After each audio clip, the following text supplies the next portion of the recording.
చేసుకుని నాటి ధ్యానంలో పెడదాం.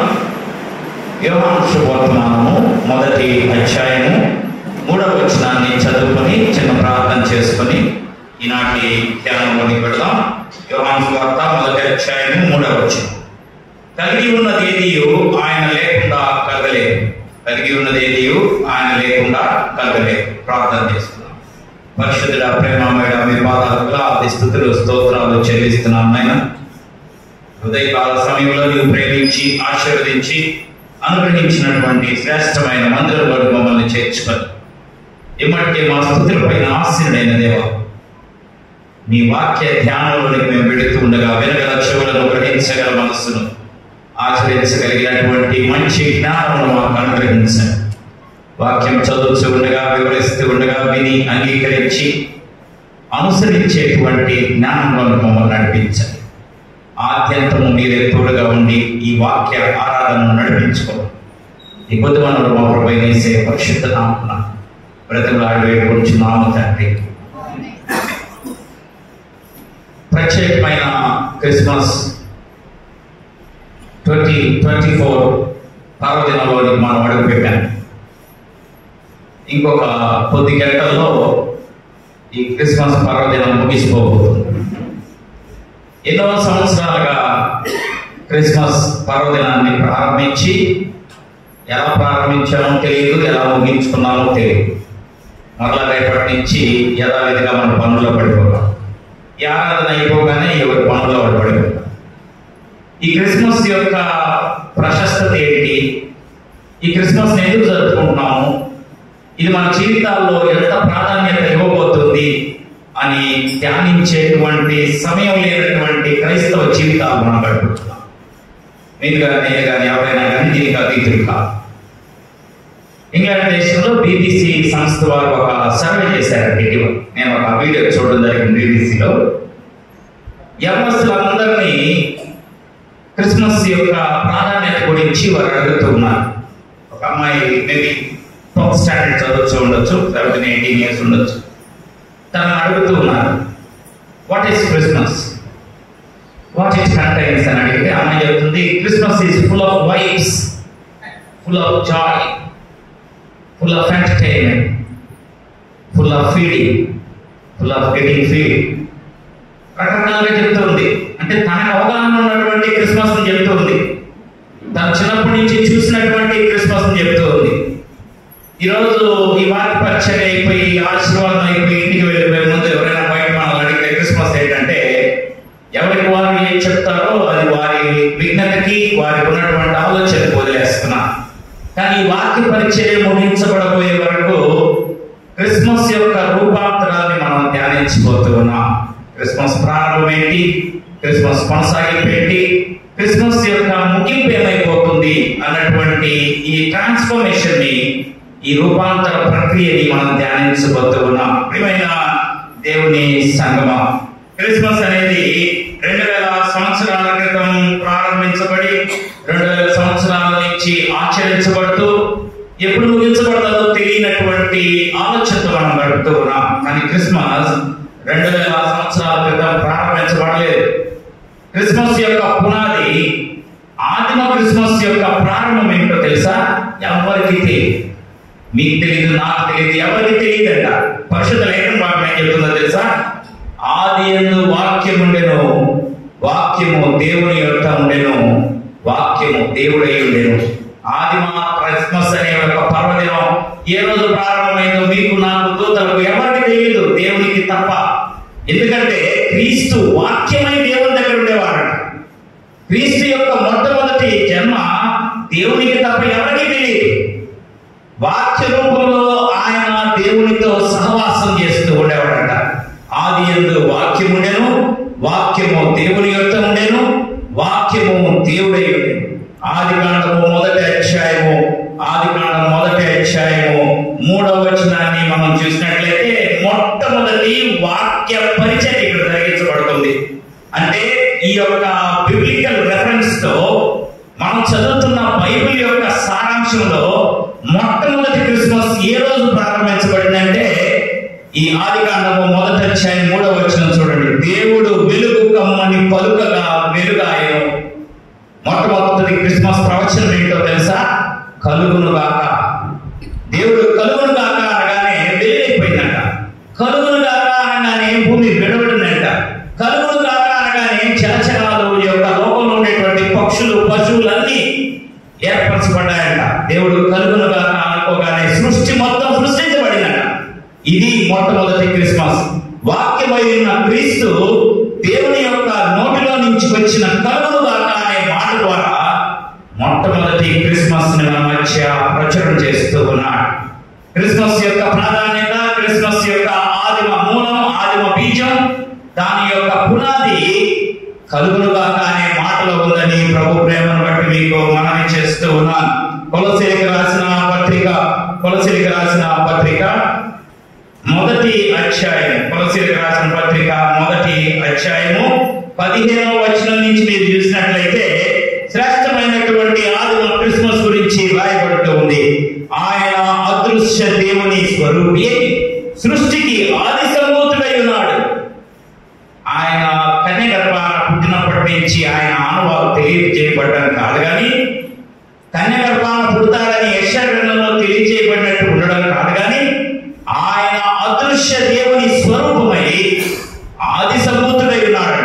ఎవరు లేనప్పటి నుంచి, దేవదూతలు లేనప్పటి నుంచి, సృష్టించబడకముందు నుంచి దేవుని యొక్క స్వరూపమై క్రీస్తు ఆయనతో ఏకమై ఆయనతో కలిసి ఆది సంభూతుడై ఉన్నాడంట. ఏలైనగా ఆకాశమందున్నవి, భూమి యందున్నవి, దృశ్యమైనవి అదృశ్యమైనవి గాని అవి సింహాసనములైనను, ప్రభుత్వములైనను, ప్రధానమైనను, అధికారులైనను సర్వమును ఆయన యందు సృజించబడెను. సర్వమును ఆయన ద్వారా ఆయనను బట్టి సృజించబడెను. ఆయన అన్నిటికంటే ముందు ఉన్నవాడు, ఆయనే సమస్తమునకు ఆధారభూతుడు. ఆదిమ క్రిస్మస్ సమస్తానికి ఆధారమైనటువంటిది. ఆదిమ క్రిస్మస్ పునాదులు వేయబడక ఉన్నప్పటి నుంచి, జగత్ పునాది వేయబడక ముందు నుంచే క్రీస్తు మన మధ్య సంచరిస్తూ ఉన్నారు. క్రీస్తు వాక్యమై మన మధ్య ఒక గొప్ప ఆశీర్వాదకరంగా నిలబడుతూ ఉన్నారు. ప్రియమైన దేవుని సంగమా, మనకున్నటువంటి ఈ యొక్క ఆలోచనలను ప్రక్కన పెట్టి క్రిస్మస్ అనేది 2000 సంవత్సరాల క్రితం పుట్టింది కాదని, ఈ క్రిస్మస్ యొక్క పునాది జగత్ పునాది వేయబడక ముందు నుంచే ఉందని వాక్యమైన క్రీస్తు దేవునితో కలిసి ఆది సంభూతుడై ఉన్నాడని దేవుని యొక్క వాక్యం మనకు ఒక శ్రేష్టమైనటువంటి ఆదరణ తెలియజేస్తూ ఉంది. ప్రియమైన దేవుని సంగమా, కొరింథీయులకు రాసినటువంటి మొదటి పత్రిక 15వ అధ్యాయము 48-49 వచనాలు మీరు చూసినట్లయితే దీంట్లో క్రీస్తు యొక్క ఆది సంభూతత్వాన్ని గురించినటువంటి ఒక శ్రేష్టమైన మాట రాయబడుతూ ఉంది. కొరింథీయులకు రాసిన మొదటి పత్రిక 15వ అధ్యాయము 48-49 వచనాలు. మంటి నుండి పుట్టినవాడు అట్టివాడే, పరలోక సంబంధి ఎట్టివాడో పరలోక సంబంధులను అట్టివారే. మరియు మనము మంటి నుండి పుట్టిన వారి కోరికలు ధరించిన ప్రకారము పరలోక సంబంధి పోలికలు ధరించుదుము. ప్రియమైన దేవుని సంగమా, ఆది యందున్నటువంటి వాక్యమైన క్రీస్తుని ప్రజలందరి మధ్య దేవుడు ఇన్స్టాల్ చేస్తున్నాడు, ప్రతిష్ఠిస్తున్నాడు. తన వాక్య రూపంలో అందరి మధ్య ప్రతిష్ఠిస్తున్నాడు. ధర్మశాస్త్ర రూపంలో అందరి మధ్య ప్రతిష్ఠిస్తున్నాడు.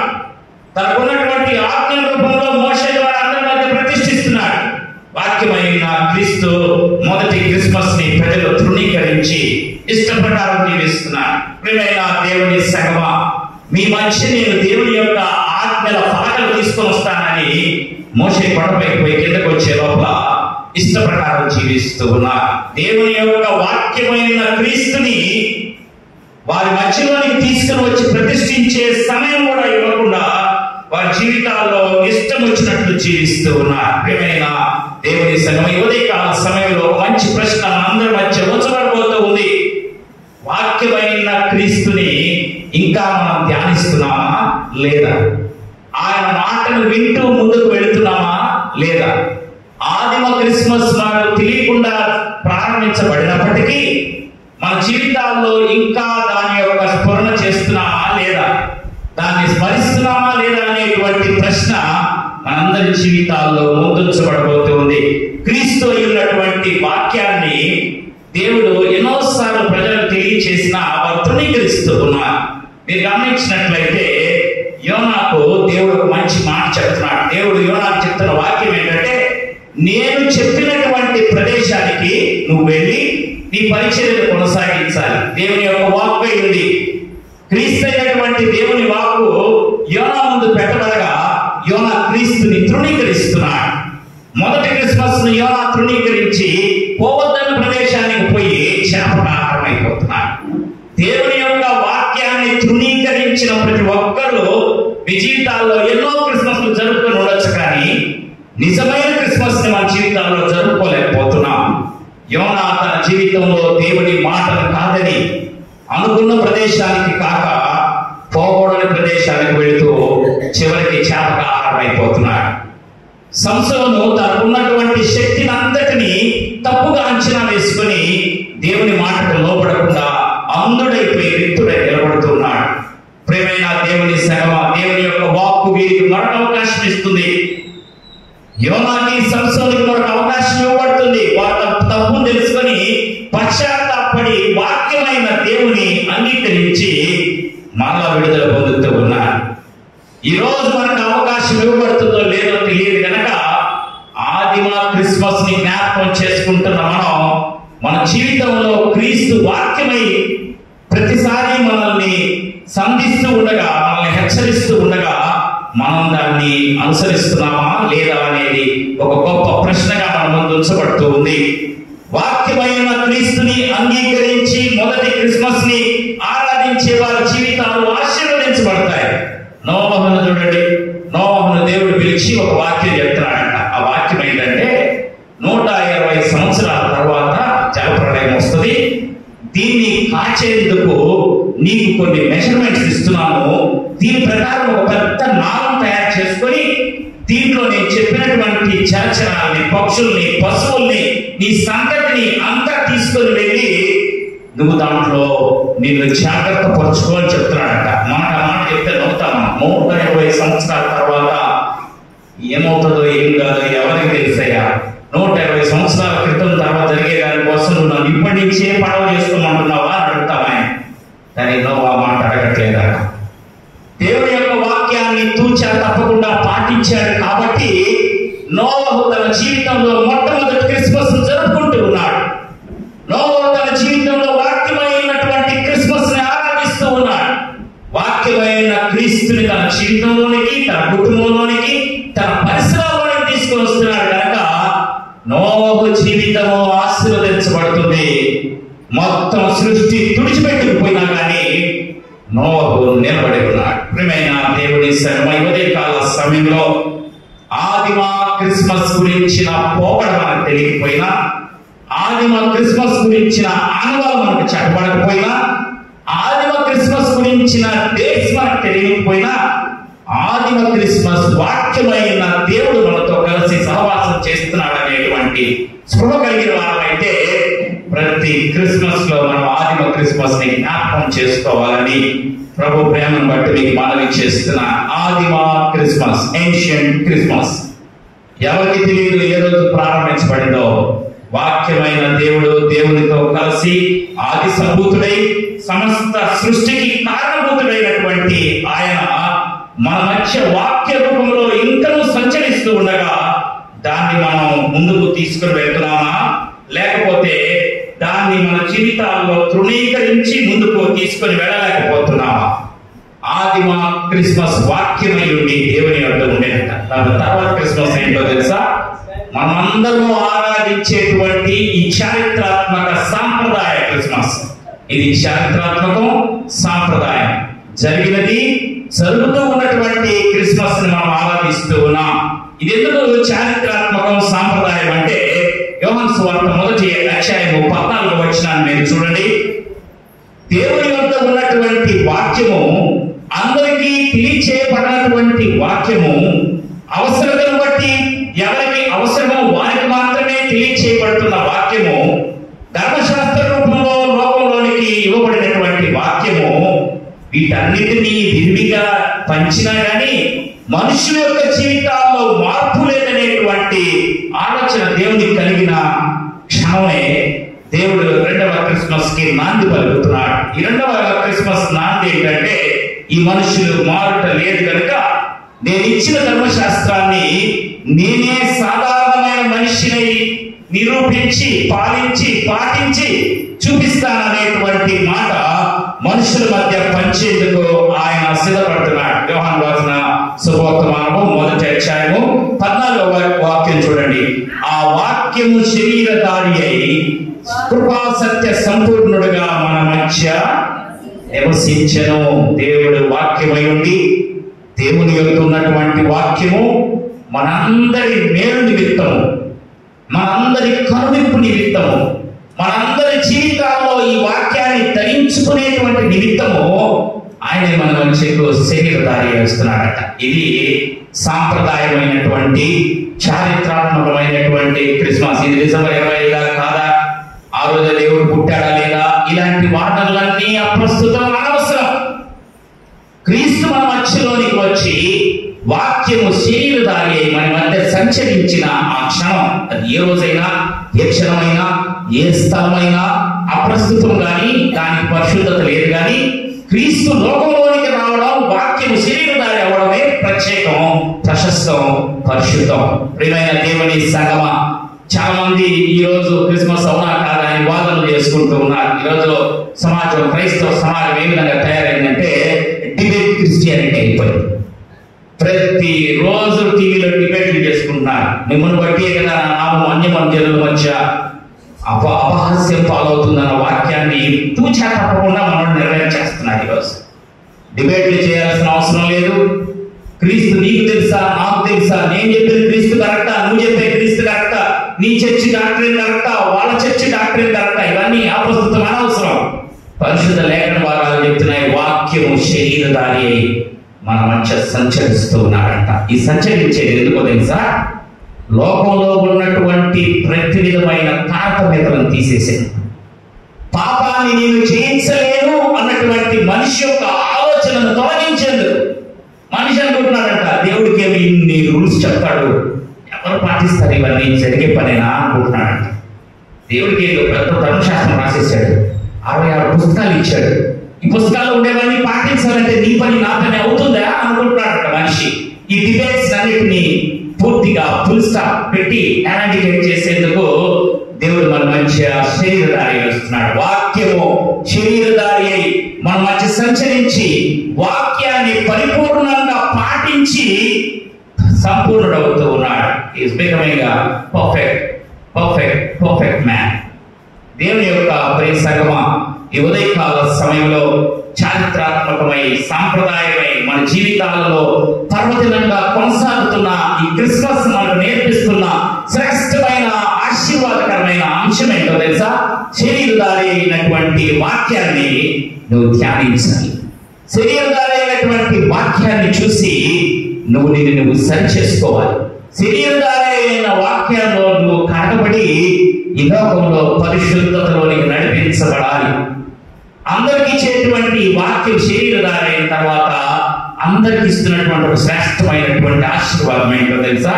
లోకాసు వార్త 2వ అధ్యాయం 14వ వచనం చూస్తే, సర్వోన్నతమైన స్థలములలో దేవునికి మహిమయు, భూమి మీద ఆయన ఇష్టులైన వారికి సమాధానము కలుగునుగాక.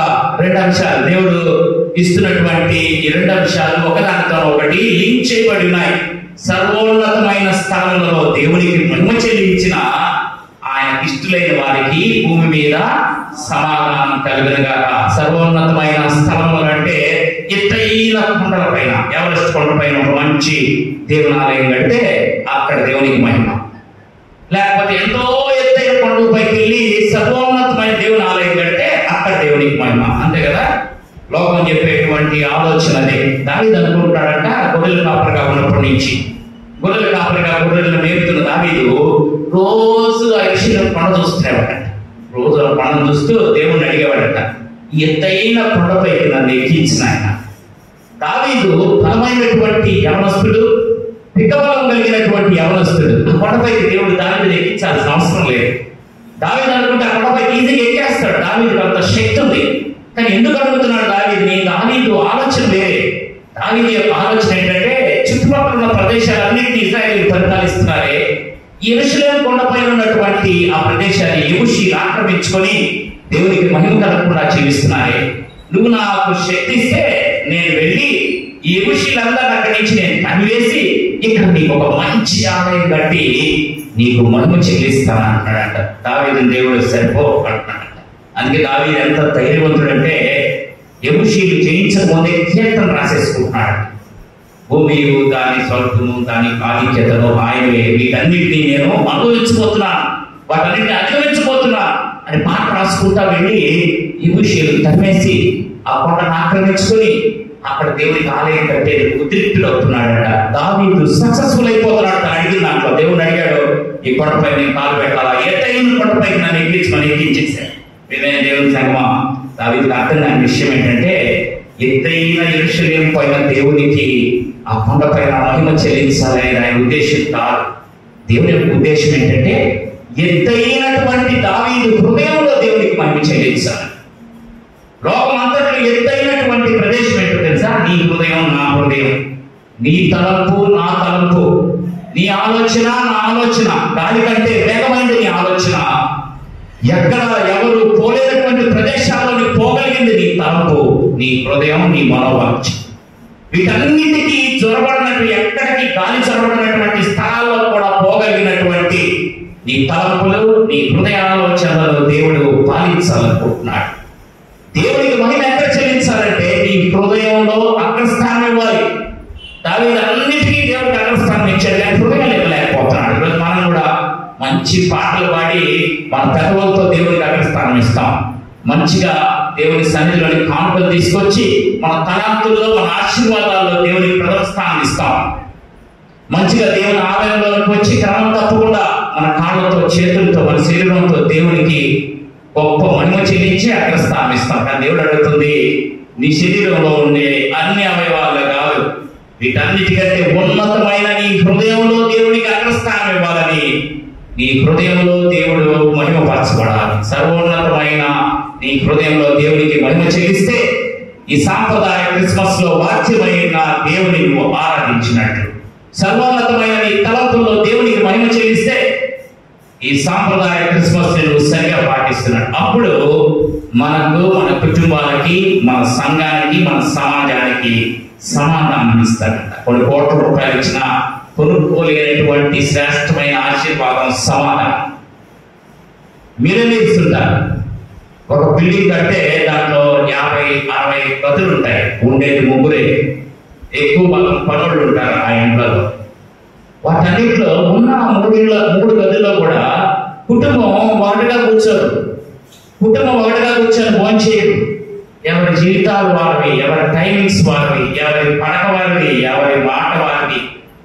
ఇలాంటి కోటాను కోట్లు కలిగి ఉన్న కుటుంబాల్లో పొరబడినటువంటి ఆశీర్వాదం సమాధానం. కొన్ని కోట్లు ఇచ్చినా కానీ కొనుక్కోలేనటువంటి సమాధానం. గొప్ప మనస్తత్వ శాస్త్రవేత్త రాసినటువంటి ఒక సెంటెన్స్ నేను చదివాను. వ్యక్తిగతంగా ఎవరైనా అత్యంత సమాధానంగా ఉన్నాడంటే దానికి ఒక పరిమాణం ఉందంట, దానికి ఒక మెట్రిక్ ఉందంట. నువ్వు నేను వ్యక్తిగతంగా సమాధానంగా ఉన్నావా లేదని దానికి ఒక పరిమాణం ఉందంట. ఏంటిదంటే పడక మీద పడుకోగానే 5 నిమిషాలు నిద్ర రావాలంట. బెడ్ మీద పడుకోగానే 5 నిమిషాల్లో నిద్ర రావాలంట. నిద్ర వస్తే అప్పుడు నువ్వు నీ జీవితంలో సమాధానంగా ఉన్నట్టు. కొంతమందికి నిద్ర రాదు, వేడి పాలు తాగాలి, వేడి నీళ్ళతో స్నానం చేయాలి, ఇవన్నీ అయిపోతే కూడా కుదరకపోతే రైతా టాబ్లెట్ వేసుకోవాలి. ఎందుకు చెప్తున్నానంటే ఈ మాట, ఎంత డబ్బిచ్చినా కొనలేనటువంటిది సమాధానం. కుటుంబాల్లో సమాధానం, వ్యక్తిగతంగా సమాధానం, సమాజంలో సమాధానం, సంఘంలో సమాధానం. ఈరోజు క్రైస్తవ సంఘాలు కొట్టుకు విడిపోతూ ఉన్నాయి. నేను చిన్నప్పటి నుంచి మా సంఘంలో చూస్తున్నాను, కొట్టుకుంటారు, బిడ్డలు తప్పడిపోతారు కింద. నాకు ఆశ్చర్యం వేసేది, దేవుని స్థలం కదా, ఇక్కడేంటి కొట్టుకుంటున్నారు. కానీ సాతాను తక్కువ పెట్టేందుకు ఏ స్థలం కూడా అతీతం కాదంట. శరీరధారి అయిన క్రీస్తుని, వాక్యం శరీరధారి మన మధ్య సంచరిస్తూ ఉండగా ఈ వాక్యాన్ని తృణీకరించిన సంఘాలకి ఈ యొక్క పరిస్థితి, స్థితి తప్పదంట. ప్రియమైన దేవుని సంఘమా, మన సంఘం ఇలాంటి పరిస్థితి ఉందేమో ఈ విధంగా ఆలోచించారా? సమాధానం లేకుండా ఎంతమంది కూర్చున్నామో ఆలోచించారా?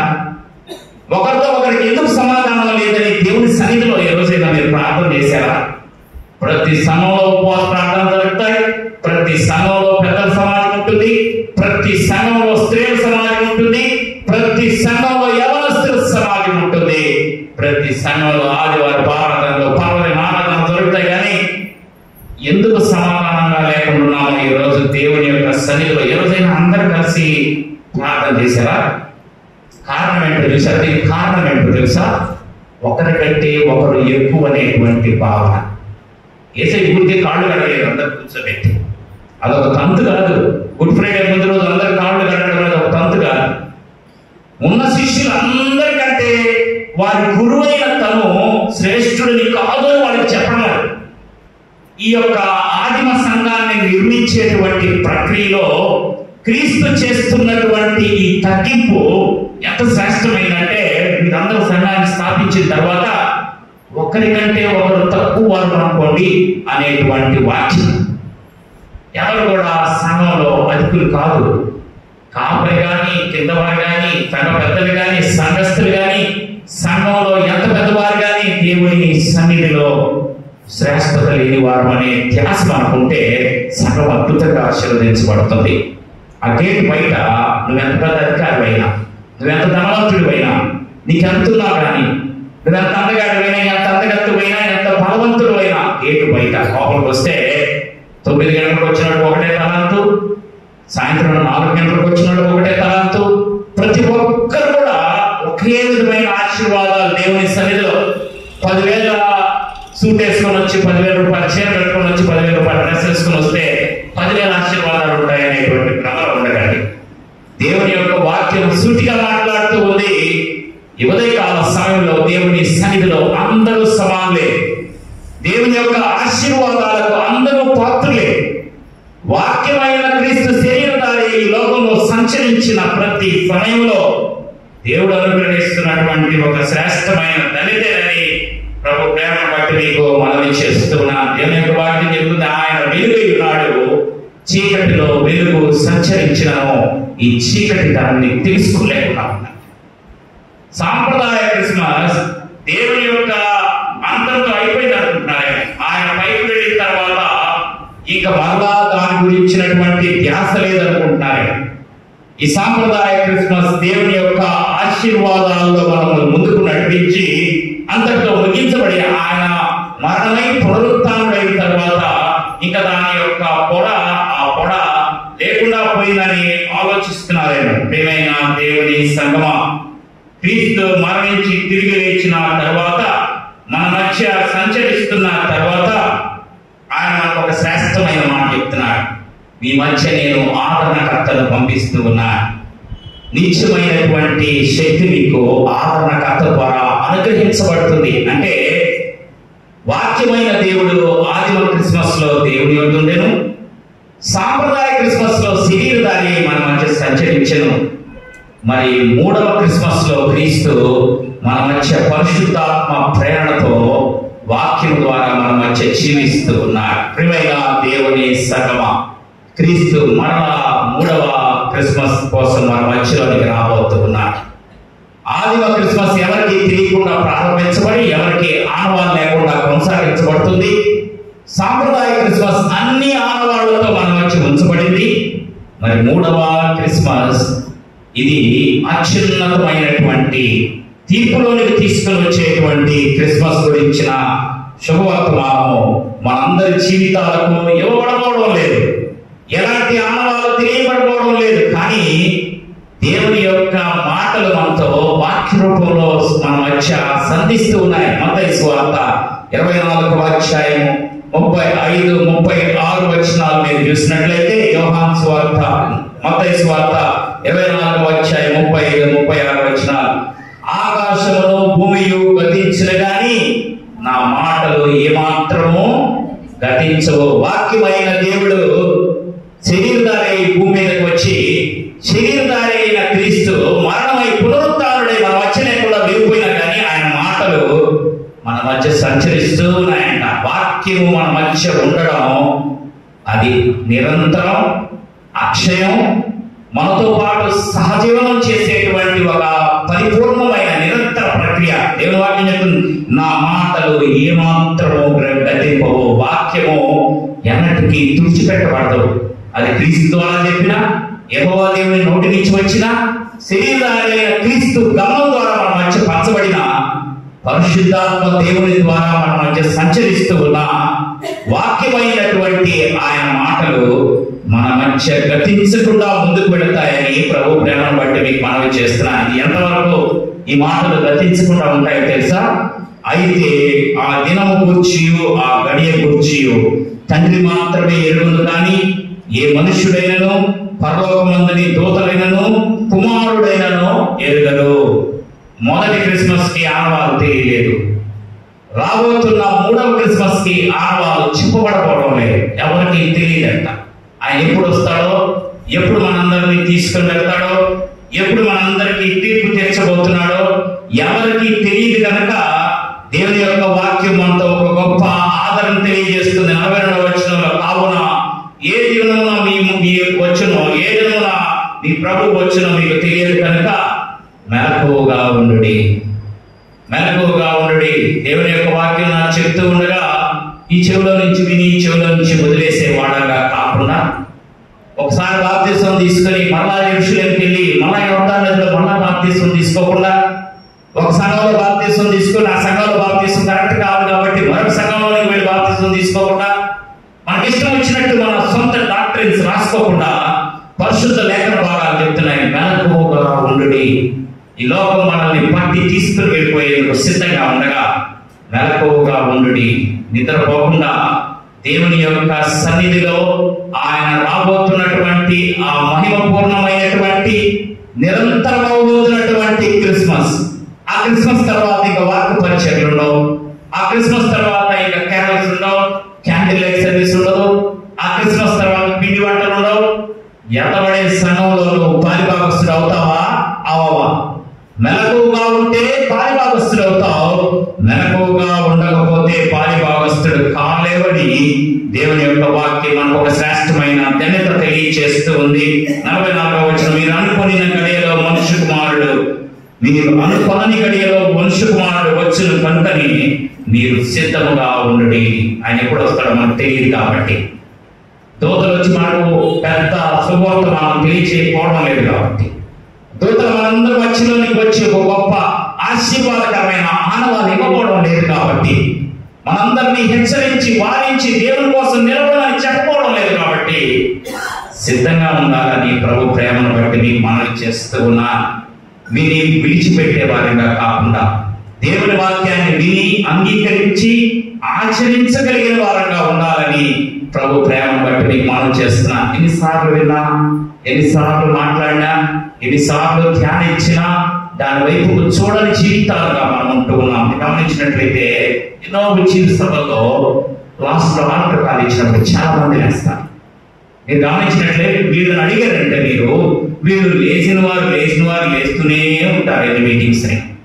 నిజంగా ఉజ్జీవ సభలో ఒకసారి ఆల్టర్ కాల్లో లేచిన తర్వాత మనం లేకూడదు. మనం దాని అర్థం ఏంటంటే మనం లేచి ఆశీర్వాదాలు తీసుకొని నిర్ణయం తీసుకొని మరలా పడిపోతున్నాం అన్నట్టు, మరలా దేవుని వాక్యానికి దూరం అవుతున్నాం అని అర్థం. ఎన్ని క్రిస్మస్లు వచ్చినా, ఎన్ని ప్రసంగాలు విన్నా, ఎన్ని మాటలు విన్నా, ఎన్ని రకాలైనటువంటి తలంపులు విన్నా, ఎంత గట్టిగా మనల్ని వారించే క్రీస్తు మాటలు విన్నా మన జీవితాలు మారడం లేదంటే కారణం ఏంటంటే మనకు బహుగా తెలిసిన వాక్యం, మనం సొంతగా మాట్లాడుకునేటువంటి వాక్యం, మన జీవితాలలో వాక్యాన్ని మనమే అన్వయించుకుంటాం. దీనికి కారణం ఏంటంటే ఈ మౌత్ పీస్ చూసి ఈ మౌత్ పీస్ ఎంత మాట్లాడుతుంది అనుకుంటున్నారు అంటే, నన్ను చూసి ఇదంతా నా సొంత మాటలు అనుకుంటూ ఉండొచ్చు. అలాంటప్పుడు ఏమవుతుందంటే నన్ను చూసి నేను చెప్పే మాటలన్నింటినీ మీరు ధ్యానించేటప్పుడు నా క్యారెక్టర్ ఏమైందో మీకు కనబడుతూ ఉంటుంది. ఒకవేళ తప్పుడు అనుకోండి, నేను మాట్లాడే మాటలన్నీ మీకు రుచించో పెద్దగా లెక్కించాల్సిన అవసరం లేదనుకుంటామా. ఎందుకంటే ఆ చెప్పే ఆయన కరెక్ట్ గా లేడు కనుక, ఆ చెప్పే కాపులు కరెక్ట్ గా లేడు కనుక, ఆ చెప్పేటువంటి ఆ వాక్యోపదేశకుడు కరెక్ట్ గా లేడు కనుక నేను దీన్ని పాటించాల్సిన అవసరం లేదు, అతనే పాటించినప్పుడు నాకెందుకు. ఇలాంటి ఆలోచన మన సిద్ధపాటును వెనక్కి తీసుకుని వెళ్ళిపోతుంది. ఇలాంటి ఆలోచన మెలకువగా ఉన్న మనల్ని మరలా నిద్రించేటువంటి స్థితిలోకి తీసుకుని వెళ్తుంది. బాగా గమనించండి, నాలో ఉన్న తప్పు దేవుడు నన్ను శిక్షించేందుకు హేతు అవుతుంది. నాలో తప్పుంది కనుక నేను చెప్పే మాటలు మీరు పాటించకూడదు అనుకుంటే ఇంకా శాపంలో పడిపోతామా. కనుక ఏ రోజైనా వాక్య పరిచర్య చేసేటువంటి వ్యక్తిని గమనించండి. వాక్య పరిచర్య చేసేటువంటి సాధనం ఈ లోకంలో దేవుడు ఇచ్చినటువంటి ఒక పనిముట్టు మాత్రమే, ఒక మైక్, మౌత్ పీస్ మాత్రమే. నేను మాట్లాడినా, మాస్టర్ గారు మాట్లాడినా, మా గొప్ప దైవ సేవకులు, వాక్య ఉపదేశకులు బిలిగి గారు మాట్లాడినా, బిలి గ్రహం గారు మాట్లాడినా, మేమందరం కూడా దేవుడు అనుగ్రహించినటువంటి వాక్యాన్ని ఘోషించేటువంటి మౌత్ పీస్ మాత్రమే, సాధనాలు మాత్రమే, మాధ్యమాలు మాత్రమే. కనుక మా వ్యక్తిగత జీవితాలతో పోల్చుకొని దేవుని యొక్క వాక్యాన్ని మీరు అన్వయించుకోండి. ఈ మాట బాగా జ్ఞాపకం చేసుకోండి. ఏ రోజు కూడా సంఘంలో ఉండేటువంటి కాపర్ను, సంఘ పెద్దలను, సంఘంలో సువార్త ప్రకటించే వారిని మీరు ఆదర్శంగా తీసుకున్నారనుకోండి, ఏ మాట కూడా శరీరధారి వచ్చిన క్రీస్తు యొక్క వాక్యాన్ని మన జీవితాల్లో ఏ వాక్యాన్ని కూడా మనం ధ్యానించలేం, పాటించలేం, ముందుకు తీసుకుని వెళ్ళలేం. కనుక వారు చెప్పే వాక్యంలో ఉన్నటువంటి క్రీస్తుని ధ్యానించండి. వారు చెప్పే మాటల్లో ఉన్నటువంటి సత్యాన్ని ధ్యానించండి. పేతురు ఎంతో మందికి ఎంతో వార్త చెప్పినా అబద్ధం చెప్పేస్తున్నాడు. సొలొమోను ఎంతో జ్ఞానిగా చివరి స్థాయిలో తనకు ఉన్నటువంటి భక్తులు, ఉపభక్తులు మాటలు విని దేవునికి విరుద్ధమైన కార్యాలు చేస్తున్నాడు. అంత మాత్రాన దేవుడు సొలొమోను ద్వారా కార్యాలు జరిగించలేదు కాదు. దావీదు భయంకరమైన విచారణ చేసి హంతకుడైపోయినంత మాత్రాన దావీదు జీవితంలో దావీదు చేసిన క్రియలన్నింటినీ దేవుడు ఆశీర్వదించలేదని కాదు. దావీదు వ్యక్తిగత జీవితానికి వ్యక్తిగతంగా ఇవ్వవలసిన ఆ శిక్ష ఆయన అనుగ్రహిస్తున్నాడు. మోషే జీవితానికి వ్యక్తిగతంగా ఇవ్వవలసిన శిక్ష ఆయన అనుగ్రహిస్తున్నాడు. సొలొమోను జీవితానికి ఇవ్వవలసిన శిక్షను ఆయన అనుగ్రహిస్తున్నాడు.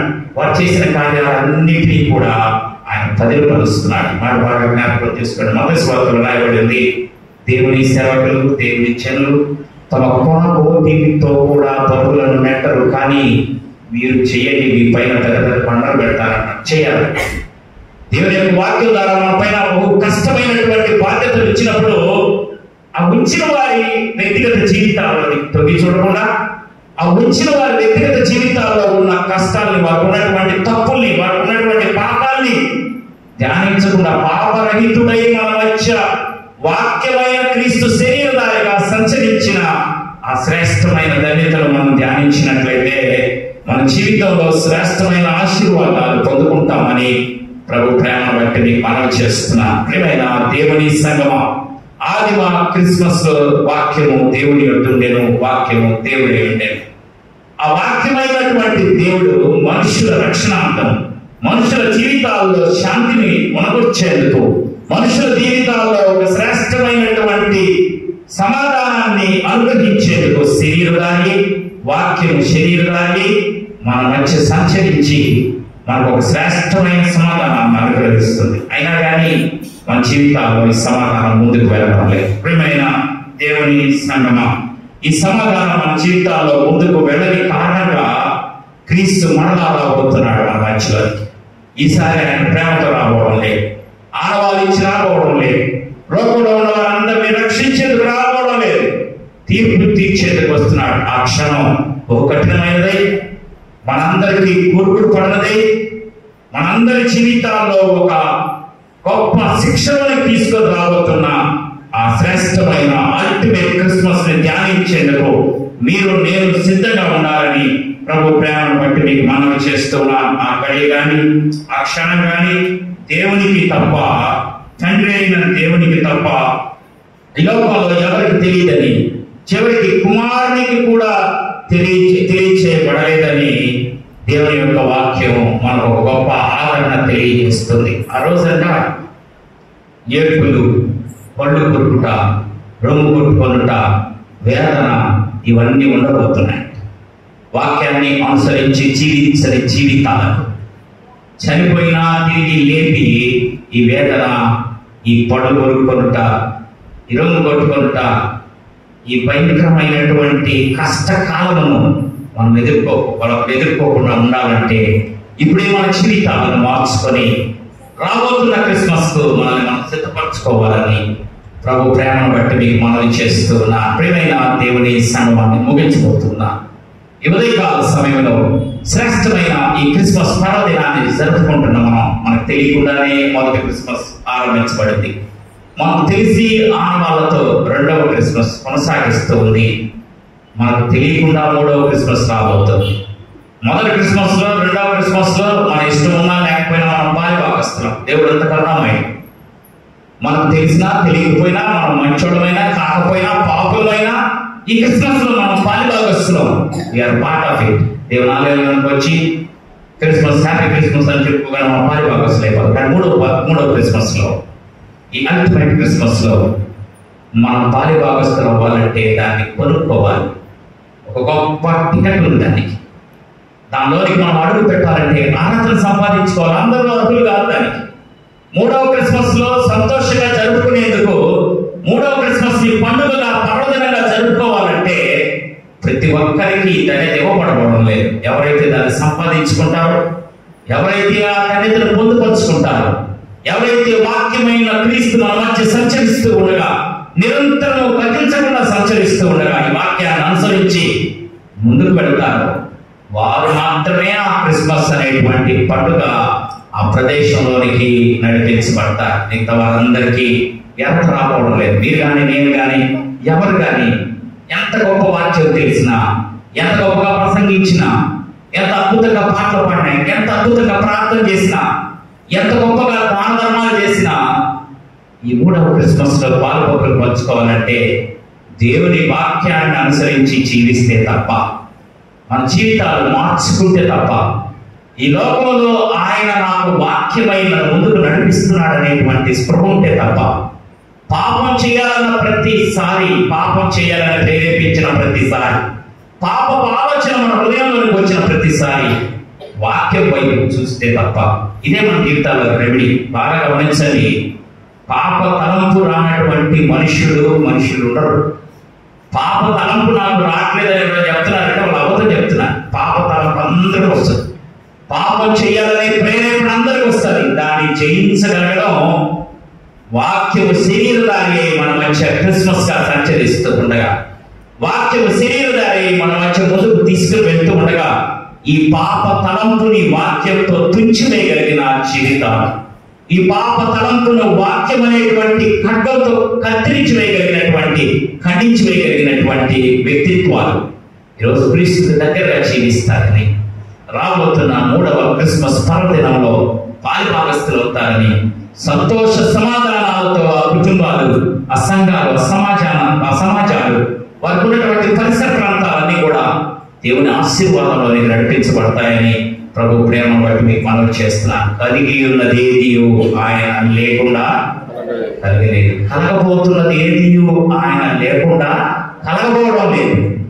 కలగబోతున్నటువంటి శ్రేష్టతలోనికి శరీరధారి అయినటువంటి క్రీస్తు మన మధ్య వదిలిపెట్టిపోయిన ఆ వాక్యాన్ని, ఆ నడవడికను ముందుకు తీసుకుని వెళ్ళాలని, అప్పుడే మన జీవితాల్లో క్రిస్మస్ శ్రేష్టత, క్రిస్మస్ ధన్యత, క్రిస్మస్ ప్రశస్తత ఒక గొప్ప ఆశీర్వాదంగా మార్పు చెందుతుందని ప్రభు ప్రేమను బట్టి మీకు మనవి చేస్తున్నాను. ఆదిమ క్రిస్మస్ లో పాలిభాగస్తులమై, సాంప్రదాయ క్రిస్మస్ లో కొనసాగిస్తూ, అత్యున్నతమైనటువంటి మూడవ క్రిస్మస్ లో పాలిభాగస్తులయ్యే అర్హతను సంపాదించుకోవాలని ప్రభు ప్రేమను బట్టి మీ అందరికీ ఆహ్వానం తెలియజేస్తున్న పరిశుద్ధాత్మ దేవుడు ఈ కొద్ది మాటలు మన వెనుకల్లో దీవించి ఆశీర్వదించిన కాక ప్రార్థన చేస్తున్నాం. పరిశుద్ధుడా, ప్రేమమయుడా, మీ పాదాలకు